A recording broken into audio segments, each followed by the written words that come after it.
ప్రశ్నించే స్థాయి నుంచి శాసించే స్థాయికి ఎదిగిన జనసేన ఇవాళ 12వ ఆవిర్భావ దినోత్సవాన్ని జరుపుకోనుంది.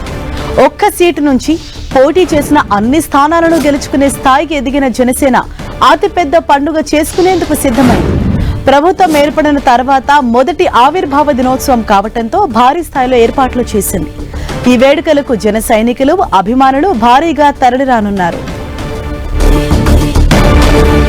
దీనిపై మరింత సమాచారం మా ప్రతినిధి సతీష్ మనకు అందిస్తారు. సతీష్, ఇవాళ ఈ ఆవిర్భావ సభ ఏ టైంకి స్టార్ట్ అవుతుంది, అక్కడ జరుగుతున్నటువంటి ఏర్పాట్ల గురించి వివరించండి.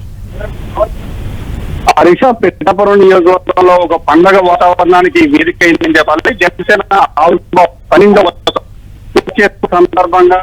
వసంతం పూర్తి చేసుకున్న సందర్భంగా ఆవిర్భావ సభకైతే మాత్రం జయకేతనం పేరుతో ఒక సభను అయితే నిర్వహిస్తున్నారు.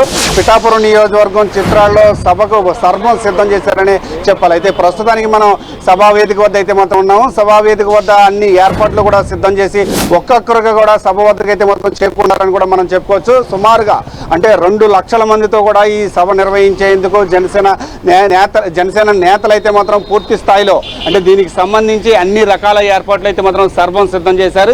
ఈ రోజు మధ్యాహ్నం 3 గంటల నుంచి సభ అయితే మాత్రం ప్రారంభమవుతుంది. మంగళగిరి పార్టీ ఆఫీస్ నుంచి ప్రత్యేకమైన హెలికాప్టర్లో సభ వద్దకైతే మాత్రం జనసేన అధినేత డిప్యూటీ సీఎం పవన్ కళ్యాణ్ అయితే మాత్రం ఇక్కడికి 3 గంటలకైతే చేరుకుంటారు.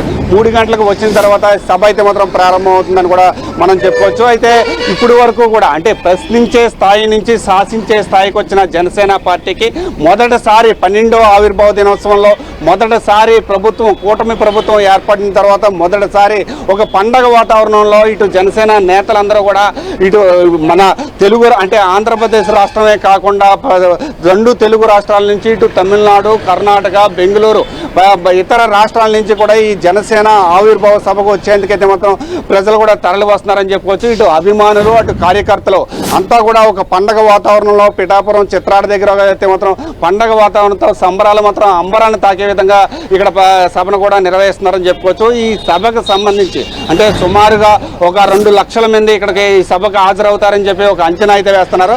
అంచనాకు తగ్గట్టుగానే అన్ని రకాల ఏర్పాట్లు అయితే సిద్ధం చేశారని చెప్పవచ్చు. ఇప్పటికే అంటే సుమారుగా 500 మంది పట్టే సభా వేదికని సిద్ధం చేశారు. దానికి అనుగుణంగా విఐపి, వెరీ విఐపి, అదేవిధంగా ప్రతి ఒక్కరికి కూడా పవన్ కళ్యాణ్ మాట్లాడే మాటలు వినిపించే విధంగా, పవన్ కళ్యాణ్ కనిపించే విధంగా ఈ సభా వేదికను కూడా ఒక ప్రణాళికాబద్ధంగా కూడా సిద్ధం చేశారని కూడా మనం చెప్పుకోవచ్చు హరీష. అయితే ఖచ్చితంగా మధ్యాహ్నం 3 గంటల నుంచి ఈ సభ అయితే ప్రారంభమవుతుంది.